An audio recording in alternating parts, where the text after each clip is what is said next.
তিলকে কথা বলার সুযোগ না দিয়ে হৃদ ওর ঠোঁট কামড়ে ধরলো। ব্যথায় তিল ছটফট করতে লাগলো। তাতে হৃদের প্রতিক্রিয়া আরও বেঁকে বসলো। তিলকে আরও শক্ত করে চেপে ধরে ওর ঠোঁট থেকে বের হওয়া রক্ত চুষে নিচ্ছে হৃদ। হৃদের টেনে নেওয়া এক একটা নিঃশ্বাস তিলের হৃৎপিণ্ডটা বের করে দিচ্ছে। সব কিছুকে অগ্রাহ্য করে তিলের ইচ্ছে হলো হৃদের গরম নিঃশ্বাসে নিজেকে ডুবিয়ে দিতে। নিজের ভালোবাসায় মাখা হাতটা হৃদের মাথার চুলে ডুবিয়ে দিতেই হৃদ তিলকে ছেড়ে দিল। তিলের উপর থেকে সরে পুনরায় কম্বলটা মুড়ি দিতে দিতে চিৎকার করে বলতে লাগলো, বেরিয়ে যা আমার রুম থেকে, তোকে যেন আর কখনো আমার রুমে আসতে না দেখি। তাহলে হৃদের না জানা চেহারাটাও তোর জানা হয়ে যাবে, আর সেটা কত ভয়ঙ্কর হতে পারে তুই কল্পনাও ভাবতে পারবি না। তিল ঘটনার আকস্মিকতা ভেঙে নিজেকে গুছিয়ে নিতে কিছুটা সময় নিল। হৃদের দিকে তাকিয়ে নিজের চুল জামা কাপড় ঠিকঠাক করতে লাগলো। হৃদ কম্বলের নিচ থেকে একটা হাত বের করে তিলকে ধাক্কা দিয়ে বিছানা থেকে ফেলে দিয়ে বলল, আই সেড গেট লস্ট। তিল ফ্লোর থেকে উঠে ফুপাতে ফুপাতে বেরিয়ে যাচ্ছে। এত কিসের রাগ আপনার? কিসের প্রতিশোধ নিচ্ছেন আপনি? যখনই মনে হচ্ছে আপনি আমাকে ভালোবেসে কাছে টেনে নিচ্ছেন, ঠিক তখনই আপনি ঝড়ের গতিতে আমাকে দূরে ঠেলে দিচ্ছেন। আবার যখনই মনে হচ্ছে আমি হয়তো কখনোই আপনার কাছে পৌঁছাতে পারবো না, তখনই আপনি নিজে এসে আমাকে কাছে টেনে নিচ্ছেন। এ কোন দোটানায় ফেলে রেখেছেন আমাকে? আপনি আসলে কি চাচ্ছেন? আপনার ব্যবহার আমাকে খুব জ্বালাচ্ছে। আপনি কি আমাকে এই জ্বালা থেকে মুক্তি দিবেন না? তিল নিজের রুমে এসে শুয়ে পড়তেই ঠোঁটের ব্যথারা আক্রমণ করে বসলো। উফ, এত কেন ব্যথা করছে? সামান্য কামড়ে কি আমার মরণ হবে? যদি ওনার সামান্য কামড়টাই সহ্য করতে না পারি, তাহলে কিসের ভালোবাসলাম আমি? তিল চোখ দুটো শক্ত করে বন্ধ করে রাখলো। এই সামান্য কামড়েই তাকে হাল ছাড়লে চলবে না। আয়নার সামনে দাঁড়িয়ে তিল ভয়ে শিউরে উঠল। তার চিকন ঠোঁটগুলো আলোর মতো ফুলে ফেটে উঠেছে। ইস, কি বিচ্ছিরি দেখাচ্ছে আমায়। আমি এইভাবে হৃদ ভাইয়ের সামনে যাব কিভাবে? সে যদি বলে ওঠে, এত বড় হয়েছিস অথচ অতি সামান্য কামড়ও সহ্য করতে পারিস না। তিলের ইচ্ছে হলো কেচি দিয়ে নিজের ঠোঁটটা কেটে পালিশ করে নিতে। ঠোঁটে হাত বোলাতে বোলাতে তিল কাল রাতের ঘটে যাওয়া ঘটনায় হেসে ফেলে। আমি আপনার রুমের সামনে যাওয়ার সাহস পাই না, আর আপনি খুব বেশি নির্লজ্জ। আপনার কি মনে হয় না আপনার রেখে যাওয়া সেই ছোট্ট তিল এখন আর ছোট্টটি নেই? তার মধ্যে অনেক পরিবর্তন এসেছে। শুধু শরীরের বাহ্যিক না, তার ভেতরের অনুভূতিরাও যে এখন কথা বলে। তিল রুম থেকে বের হয়েই সর্বপ্রথম মায়ের মুখোমুখি হলো। তিল, তোর ঠোঁটে কি হয়েছে? তেলাপোকা কামড়িয়েছে মা। সে কি? তেলাপোকা আর কোনো জায়গা পেল না? শেষমেশ আমার মেয়ের ঠোঁটে আক্রমণ। তোর বাবাকে আমি এখনই তেলাপোকার ওষুধ আনতে পাঠাচ্ছি। তেলাপোকার 14 গোষ্ঠীকে যদি আমি না কামড়িয়েছি, তো আমার নামও।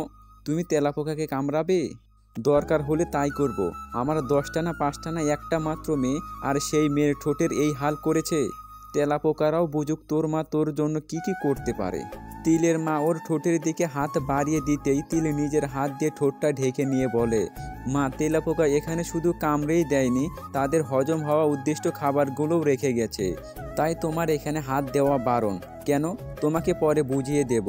এখন আমার ক্ষুধা পেয়েছে। তিল মায়ের দিকে ঘুরে তাকালো না। তাকে পাশ কাটিয়ে খাবার টেবিলের দিকে এগিয়ে যাচ্ছে। সে ভালো করে জানে এই মুহূর্তে তার মায়ের চেহারায় ভীষণ বড় একটা প্রশ্নবোধক চিহ্ন ভেসে উঠেছে। খাবার টেবিলে সবাই বসে খাবার খেতে ব্যস্ত হলেও তার হৃদ ভাইয়াকে সেখানে পাওয়া গেল না। মাথাটা একটু ঘোরাতেই সোফায় ঠ্যাং দুটো ভাঁজ করে কোলের ওপর একটা প্লেট নিয়ে বসে আছে হৃদ। চোখ দুটো টিভির সামনে তাক করা, এমনভাবে তাকিয়ে আছে যেন তার চোখ দুটোর পাপড়িগুলো কেউ সুপার গ্লু দিয়ে ভ্রুর সাথে আটকে রেখেছে। পলক ফেলা নিষেধ। কি এমন দেখছেন উনি? তিল টেবিল থেকে একটু সরে এসে উকি দিয়ে টিভির দিকে তাকানোর চেষ্টা করছে। তুই কি ধনুক সাজার চেষ্টা করছিস? শিকারীর ধনুক হবি? হৃদের এমন কথায় তিল হক চুকিয়ে গেল। সোজা হয়ে মুখ বাঁকিয়ে চেয়ার টেনে খেতে বসে পড়ল। সবাই এখানে বসে খাচ্ছে, উনার একা একা ওইখানে খেতে হবে কেন? একসাথে খেলে কি উনার জাত যাবে? সব কিছুতেই বেশি বেশি। তিল ঠোঁটের যন্ত্রণায় কিছুই খেতে পারছে না। এইদিকে বড় আব্বু তার বাল্যকালের ডক্টর বন্ধুকে ডেকে এনেছেন। তিনি তার চশমাটা খুলে তিলকে দেখছে। যখনই মনে হচ্ছে দেখা শেষ, চশমাটা আবার পরে কিছু একটা লিখে আবার চশমাটা খুলে তিলের দিকে তাকাচ্ছে। তিলের মনে হলো উনি তিলকে দেখতে আসেননি, বরং চশমাটা কিভাবে লাগাতে হয় আর খুলতে হয় সেটা শিখাতে এসেছেন। পুরো বাড়ির সব জিনিসকে তছনছ করে তেলাপোকার ওষুধ লাগানো হচ্ছে। তিলকে বাসা থেকে বের করে মেন দরজা আটকে দেওয়া হয়েছে। তাদের মতে ওষুধের প্রভাবে তেলাপোকারা ছোটাছুটি করবে আর তাদের দুশমন হিসেবে তিলকে আক্রমণ করার চেষ্টা করবে, তাই তার ভেতরে যাওয়া নিষেধ। এদিকে একা একা বাইরে দাঁড়িয়ে থাকতে থাকতে তিলের কান্না পাচ্ছে। মনে হচ্ছে সে আর কোনো দিন ওই বাড়িতে ঢুকতে পারবে না। কোনো এক অন্যায়ের কারণে তার চুলের মুঠি ধরে তাকে বের করা হয়েছে। মিথ্যা কথাটাও ঠিকভাবে বলতে পারিস না। কি বলছিস একবারও ভাববি না? মাথায় কি বুদ্ধির ছিটা ফোঁটাও নেই? হৃদের কণ্ঠ পেয়ে মাথাটা তুলে তাকালো তিল। তার ঠিক সামনেই একটা হলুদ কালারের টি শার্ট পরে দাঁড়িয়ে আছে, চোখে মুখে বিরক্তির ছাপ। একটা কামড়ের জন্য তুই আমাকে তেলাপোকা বানিয়ে দিলি। সলি সলি বললেই আমি এখন তেলাপোকা থেকে মানুষ হয়ে যাব? তিল অনুশোচনা চাহনি নিয়ে হৃদের দিকে তাকিয়ে রইল। আমি তেলাপোকা বলেছি দেখে উনি কি সত্যিই তেলাপোকা হয়ে গেল? তিল একটু খুঁটিয়ে খুঁটিয়ে দেখতে নিলেই হৃদ বলে ওঠে, হাত পাত। হৃদ তিলের হাতটা টেনে নিয়ে হাতের মধ্যে কয়েকটা আধমরা তেলাপোকা রাখলো। সেগুলো এখনো থেকে থেকে নড়ে উঠছে। তিল ভয়ে ফেলে দিতে নিলে হৃদ ওর হাত চেপে ধরে বলল, এইগুলো নিয়ে তুই এই রোদের নিচে 2 ঘন্টা দাঁড়িয়ে থাকবি। তেলাপোকা আমার ভয় লাগে হৃদ ভাইয়া। যে জিনিস তোর ভয় লাগে সেটা তোর মুখ থেকে বের হলো কেন? তিলের উত্তরের প্রয়োজন মনে করলো না হৃদ। সে জানে তিল হাত পা কাঁপুনি নিয়ে চোখ বন্ধ করে হলেও ওই রোদে 2 ঘন্টা দাঁড়িয়ে থাকবে। সিজাত অতি সাহসের সাথে তার বাবা মাকে নিয়ে হাজির। সবার সাথে পরিচয় করিয়ে দিল। এতক্ষণে তার বাবা মা আসার কারণও সবাই জেনে ফেলেছে, কিন্তু এই ব্যাপারে তিলের মতামত সব থেকে বেশি প্রয়োজন মনে করলো তিলের বড় আব্বু। আঙ্কেল, আপনি ঠিকই বলেছেন।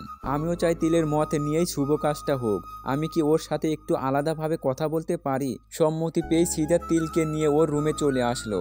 তিল, আমি আমার মনের কথা চিঠিতে সব বলে দিয়েছি। আর হৃদ হয়তো তোমাকে চিঠিটাও দিয়ে দিয়েছে। চিঠিটা হৃদের হাতে পাঠিয়েছে বলে তুমি রাগ করনি তো? আর তোমার ঠোঁটে কি হয়েছে?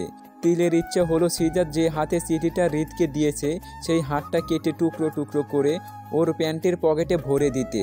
সিজাতের হাতের দিকে তাকাতেই তিল অবাক হয়ে বলল, আপনার হাতে কি হয়েছে? ব্যান্ডেজ করা কেন?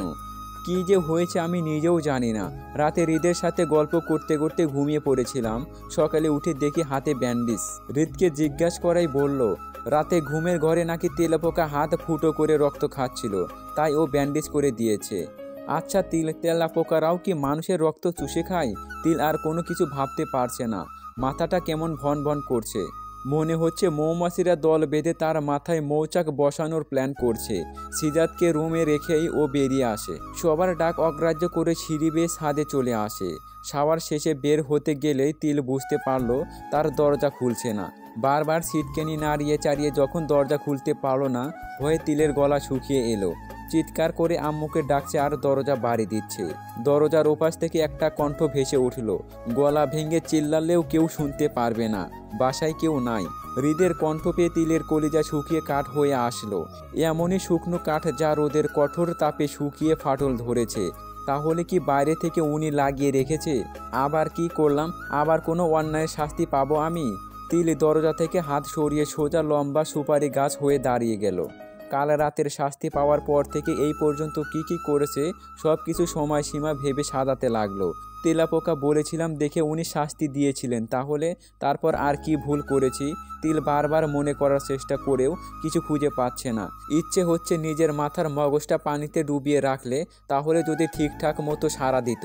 তিলের ভাবনার মাঝেই ওয়াশরুম থেকে লাইটটাও অফ হয়ে গেল। আর সাথে সাথে তিল চিৎকার করে দরজায় বাড়ি মারতে শুরু করে। লিদ ভাইয়া, আপনি তো জানেন আমি অন্ধকারকে ভয় পাই। দরজা খোলেন না প্লিজ। এমন কেন করছেন? হৃদ তিলের বিছানার ওপরে শুয়ে আছে। হাত দুটো মাথার নিচে নিয়ে সেলিংয়ের দিকে তাকিয়ে বলল, চল একটা গেম খেলি। যদি তুই বের করতে পারিস তোকে আমি কেন অন্ধকারে বন্দি করে রেখেছি তাহলে ছেড়ে দেব। এখন তুই ঠিক কর তুই শাস্তির সময়টা কতটা নিবি। আমি জানি না, আপনি বলে দিন। তার আগে আমাকে বেল হতে দিন লিদ ভাইয়া। খুব ভয় করছে। ভয়কে জয় করতে শিখ আর শাস্তির কারণটা খুঁজে বের কর। আমার ঘুম পাচ্ছে। বেশি লেট করলে কিন্তু আমি ঘুমিয়ে যেতে পারি। আর যদি ঘুমিয়ে যাই তাহলে সে ঘুম কখন ভাঙবে আমার জানা নাই। তিলের বালিশে মাথা রাখতেই সমানে হামি আসছে হৃদের। এটা কি ঘুম কাতরের বালিশ নাকি? এই ভর সন্ধ্যায় ঘুম পাচ্ছে কেন? আমি তো এই টাইমে কখনো ঘুমাই না। চোখগুলোও কেমন ভার হয়ে আসছে। চোখের পাতা জ্বালা করছে। তাহলে কি এটাতে তিলের ছায়া আছে দেখে এমন ঘুম পাচ্ছে? হৃদের মনে এক ভালো লাগা শিহরণ বয়ে গেল। যার ছায়া মাখা সামান্য বালিশেই আমার চোখে ঘুম নামিয়ে দিতে পারে, তাহলে ও নিজে যদি আমার বালিশ হয়ে যায়, তাহলে তো 24 ঘন্টায় আমি ঘুমে ঢুলবো। ও মাই গড, কি মারাত্মক কাণ্ডটাই না হবে।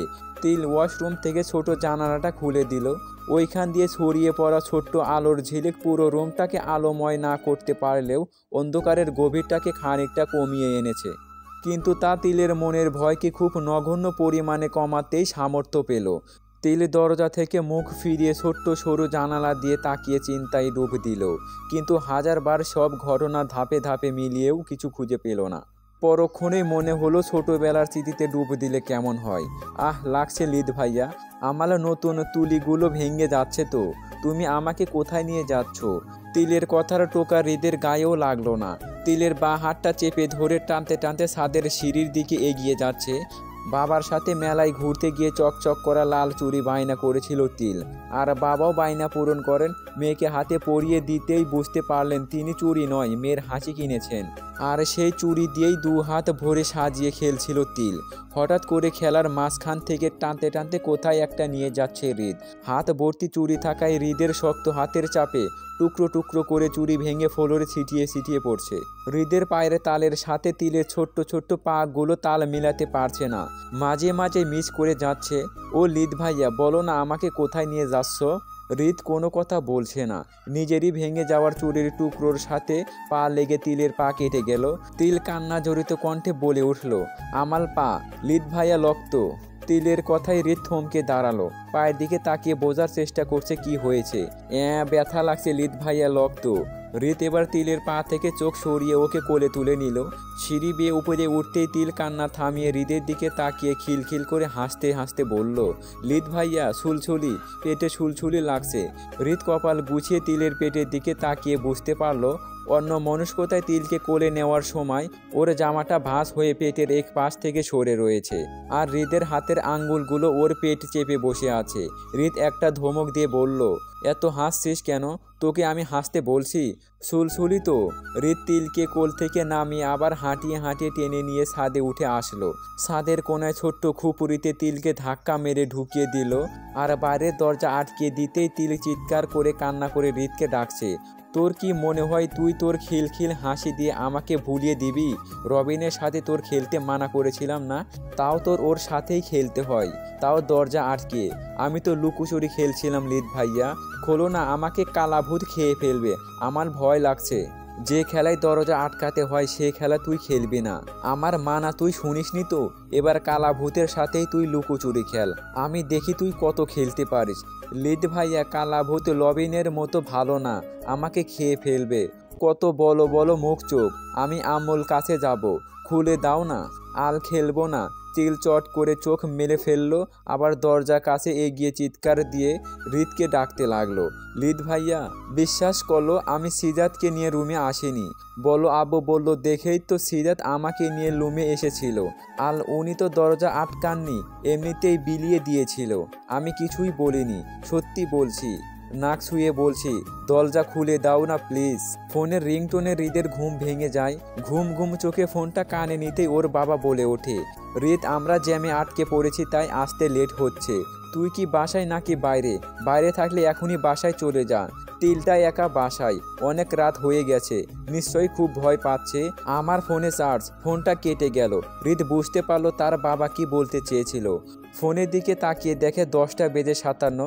ফোনটা পাশে রেখে হৃদ আবার চোখটা বন্ধ করতে লাফ দিয়ে উঠে বসে পড়ে। চারপাশে তাকাতেই মনে পড়ে সে এখনও তিলের রুমেই। তিল, ও মাই গড। হৃদ তড়িঘড়ি করে ওয়াশরুমের দরজা খুলতেই তিলকে নিচে পড়ে থাকতে দেখে। এই তিল, আজ এত তাড়াতাড়ি ঘুমিয়ে পড়লি যে? খেয়ে শুয়েছিস তো? তাসমিয়া বেগমের ডাকে তিলের ঘুম আটকানোর চোখটা মেলে তাকায়। কিরে, কিছু বলছিস না যে? খেয়ে ঘুমিয়েছিলি? আম্মু কি? তিল আর কিছু বলতে পারলো না, নিজের মাকে জড়িয়ে ধরে ফুপিয়ে ফুপিয়ে কাঁদতে থাকলো। ডাইনিং টেবিলে বসে তিল সবাইকে খুঁটিয়ে খুঁটিয়ে দেখছে, বিশেষ করে হৃদকে। সবাইকে তো স্বাভাবিকই লাগছে, তাহলে আমি কি স্বপ্ন দেখলাম? তেল ভাত নাড়তে নাড়তে আবার ভাবনায় ডুব দিতেই তাসনিয়া বেগম বলে ওঠে, তুই এমন রাতের বেলা হাতে চুড়ি পরে বসে আছিস কেন? তোর কি খাওয়ার সময় সাজুগুজু করতে ইচ্ছে হলো? হঠাৎ করে এমন সাজ পাগলি হলি কবে? তুই তো নায়িকাদেরকেও ছাড়িয়ে গেছিস। মায়ের কথায় তিল হাতের দিকে তাকাতেই চোখগুলো রসগোল্লার মতো হয়ে গেল। এমন লাল লাল চকচক করা চুড়ি তার হাতে কিভাবে এলো? সে তো কোনোদিন চুড়ির দোকানেই যায় না, তাহলে? তিল না চাইলেও রসগোল্লার মতো করা চোখ দুটো হৃদের দিকে চলে গেল। তোমার মেয়ের রূপ তো খসে খসে শেষ হয়ে যাচ্ছে কাকিমা, তাই এখন কাজ পরে খসে যাওয়া রূপকে আবার মুখে লাগানোর চেষ্টা করছে। চুড়ি দিয়ে রূপ লাগানো? তোমার মেয়ে ফেসবুক থেকে এইগুলোই তো শিখছে। কয়দিন পর দেখবে আলালের ঘরে দুলালের সাথে ভেগে গেছে। এখনই সামলাও। হৃদ হাতটা ধুয়ে নিজের রুমের দিকে পা বাড়ালো। তাসমিয়া বেগম হৃদের পায়ের দিকে তাকিয়ে আছে। সামান্য চুরির জন্য আমার মেয়ে আলালের ঘরে দুলালের সাথে পালাবে? তাসমিয়া বেগম মেয়ের কাছে গিয়ে হাতের চুড়ি খুলতে নিলেই তিল হাতটা ছাড়িয়ে হাঁটা ধরে। তিল হাজার চেষ্টা করেও ঘুমকে বশ করতে পারছে না। বশ করতে করতেই মাঝরাত হয়ে গেল। যেই না চোখ লেগে আসছে অমনি অদ্ভুত অদ্ভুত ফিলিংস তাকে চুলকিয়ে দিচ্ছে আর ঘুম ভেঙে যাচ্ছে।